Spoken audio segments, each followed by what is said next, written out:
Testimony 6, Chapter 1, Slackness Reproved.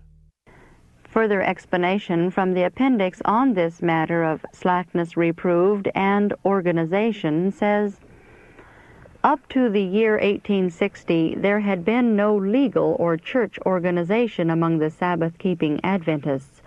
They had not even adopted a name. They spoke of themselves as the scattered flock, the little remnant, or some variation of such expressions. Now Elder White had announced through the review that he must refuse to continue to assume personal responsibility for money lent to the Review and Herald office. He further expressed the hope that the time might soon come when this people will be in that position necessary to be able to get church property insured, hold their meeting houses in a proper manner, that those persons making their wills and wishing to do so can appropriate a portion to the publishing department. He called upon his brethren to make suggestions as to how this desire might be effected so that we as a people might act to secure the above advantages.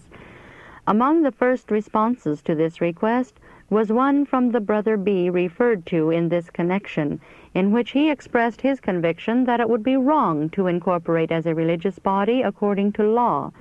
This he held would be making us a name, as was the purpose of the builders of the Tower of Babel, and would lie at the foundation of Babylon. As for insuring the meeting houses, were they not the Lord's property? And could he not take care of his own without the aid of insurance companies? Further, said he, those who lend money to the office should not insist on having a note signed by a legal corporation, for they lend it to the Lord, and they must trust the Lord for it. This all was quoted from the Review and Herald, February 23 and March 22, 1860. The appendix continues.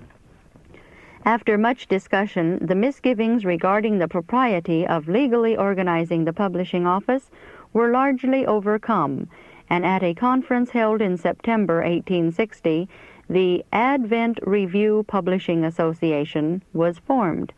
A few months later, the name was changed to the Seventh-day Adventist Publishing Association. Even after this step, there still remained with some a reluctance to enter into church organization, and the subject continued to be discussed. However, with a large majority favoring organization, the movement proceeded, first by the organization of churches, then of state conferences, and finally in 1863 of the General Conference. The testimony on organization, coming up just a little later, speaks of the opposition that was encountered in New York State to this move and of the vision regarding it. Now back to our main text. Dear brethren and sisters, the Lord has again visited me in mercy in a time of bereavement and great affliction. December 23, 1860, I was taken off in vision and was shown the wrongs of individuals which have affected the cause. I dare not withhold the testimony from the Church to spare the feelings of individuals. I was shown the low state of God's people, that God had not departed from them, but that they had departed from Him and had become lukewarm. They possess the theory of the truth, but lack its saving power. As we near the close of time, Satan comes down with great power, knowing that his time is short. Especially will his power be exercised upon the remnant. He will war against them and seek to divide and scatter them, that they may grow weak and be overthrown. The people of God should move understandingly and should be united in their efforts. They should be of the same mind, of the same judgment. Then their efforts will not be scattered, but will tell forcibly in the upbuilding of the cause of present truth. Order must be observed, and there must be union in maintaining order, or Satan will take the advantage. I saw that the enemy would come in every way possible to dishearten the people of God and perplex and trouble them, and that they should move understandingly and prepare themselves for the attacks of Satan. Matters pertaining to the church should not be left in an unsettled condition. Steps should be taken to secure church property for the cause of God, that the work may not be retarded in its progress, and that the means which persons wish to dedicate to God's cause may not slip into the enemy's ranks. I saw that God's people should act wisely and leave nothing undone on their part to place the business of the church in a secure state. Then, after all is done that they can do, they should trust the Lord to overrule these things for them, that Satan take no advantage of God's remnant people. It is Satan's time to work. A stormy future is before us, and the church should be awake to make an advance move, that they may stand securely against his plans. It is time that something was done. God is not pleased to have his people leave the matters of the church at loose ends, and suffer the enemy to have the whole advantage and control affairs as best pleases him. I was shown the wrong stand taken by Brother B. in the review in regard to organization, and the distracting influence he exerted. He did not sufficiently weigh the matter. His articles were perfectly calculated to have a scattering influence, to lead minds to wrong conclusions, and to encourage many in their slack ideas of managing matters relating to the cause of God. Those who do not feel the weight of this cause upon them do not feel the necessity of anything being done to establish church order. Those who have long borne the burden look to the future and weigh matters. They are convinced that steps must be taken to place the matters of the church in a more secure position, where Satan cannot come in and take advantage. Brother B.'s articles caused those who fear order to look with suspicion upon the suggestions of those who, by the special providence of God, move out in the important matters of the church. And when he saw that his position would not bear, he failed to frankly acknowledge his error, and labor to efface the wrong impression he had made. I saw that in temporal matters Brother B. was too easy and negligent. He has lacked energy, considering it a virtue to leave to the Lord that which the Lord has left to him. It is only in cases of great emergency that the Lord interposes for us. We have a work to do, burdens and responsibilities to bear, and in thus doing we obtain an experience. Brother B. manifests the same character in spiritual matters as in his temporal affairs. There is a lack of zeal and earnestness to make thorough work. All should act with more discretion and wisdom in regard to the things of God than they manifest in temporal things to secure an earthly possession. But while God's people are justified in securing church property in a lawful manner, they should be careful to maintain their peculiar and holy character.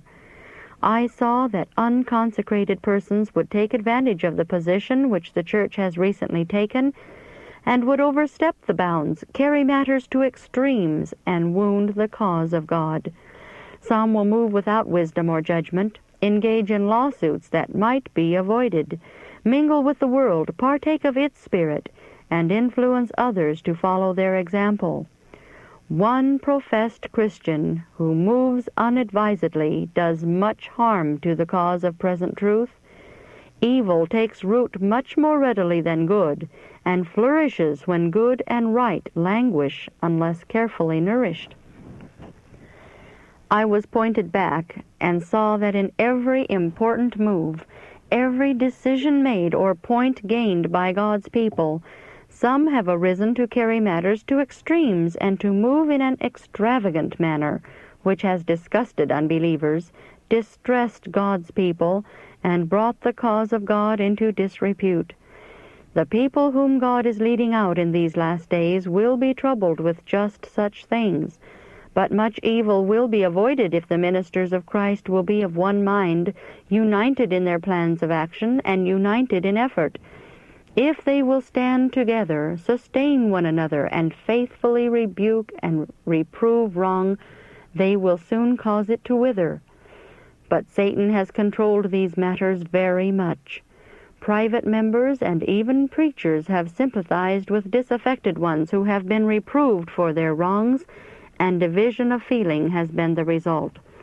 The one who has ventured out and discharged his disagreeable duty by faithfully meeting error and wrong is grieved and wounded that he receives not the fullest sympathy of his preaching brethren. He becomes discouraged in discharging these painful duties, lays down the cross, and withholds the pointed testimony. His soul is shut up in darkness, and the church suffer for the lack of the very testimony which God designed should live among his people. Satan's object is gained when the faithful testimony is suppressed. Those who so readily sympathize with the wrong consider it a virtue, but they realize not that they are exerting a scattering influence and that they themselves help to carry out Satan's plans. I saw that many souls have been destroyed by their brethren unwisely sympathizing with them, when their only hope was to be left to see and realize the full extent of their wrongs. But as they eagerly accept the sympathy of unwise brethren, they receive the idea that they are abused, and if they attempt to retrace their steps, they make half-hearted work. They divide the matter to suit their natural feelings, lay blame upon the reprover, and so patch up the matter. It is not probed to the bottom. It is not healed.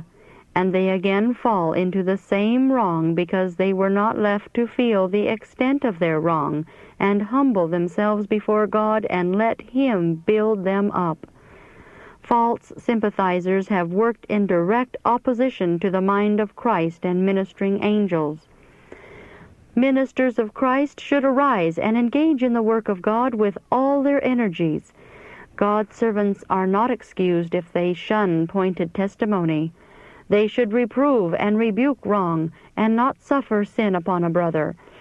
I must here introduce a portion of a letter addressed to Brother C.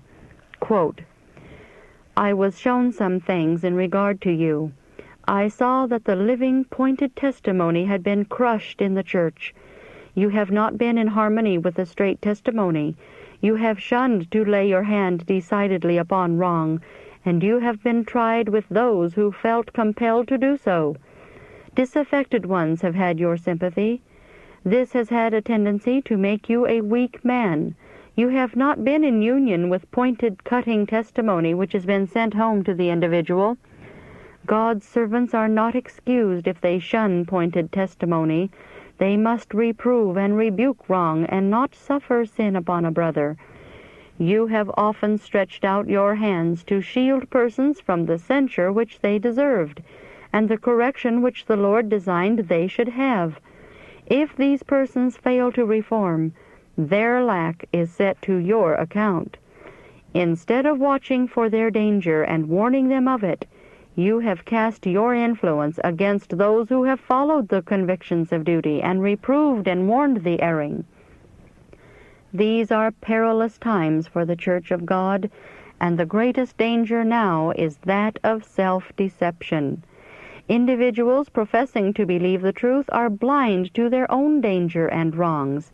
They reach the standard of piety which has been set up by their friends and themselves. They are fellowshipped by their brethren and are satisfied, while they entirely fail to reach the gospel standard set up by our divine Lord. If they regard iniquity in their hearts, the Lord will not hear them. But with many it is not only regarded in the heart, but openly carried out in the life. Yet in many cases the wrongdoers receive no rebuke. I was pointed back to blank. Your feelings were wrong there. You should have stood side by side with Elder D and made straight work, taken hold of and reproved individual wrongs. The burden you cast upon Elder D you deserved yourself. For your lack of moral courage to lay your hand upon wrong, you influenced others. The good work which God designed should be accomplished for certain ones was not accomplished, and they have been puffed up by Satan. If you had stood in the counsel of God at that time, an influence would have been cast which would have told upon the cause of God. The Spirit of the Lord was grieved, and this lack of union discourages those upon whom God lays the burden of reproof. I was shown that you had been wrong in sympathizing with E. The course you have taken in regard to him has injured your influence and has greatly injured the cause of God. It is impossible for E to be fellowshipped by the Church of God. He has placed himself where he cannot be helped by the Church, where he can have no communion with nor voice in the Church. He has placed himself there in the face of light and truth. He has stubbornly chosen his own course, and refused to listen to reproof. He has followed the inclinations of his corrupt heart, has violated the holy law of God, and has disgraced the cause of present truth. If he repents ever so heartily, the Church must let his case alone. If he goes to heaven, it must be alone, without the fellowship of the Church. A standing rebuke from God and the Church must ever rest upon him, that the standard of morality be not lowered to the very dust. The Lord is displeased with your course in these things. You have injured the cause of God. Your willful course has wounded the hearts of God's people.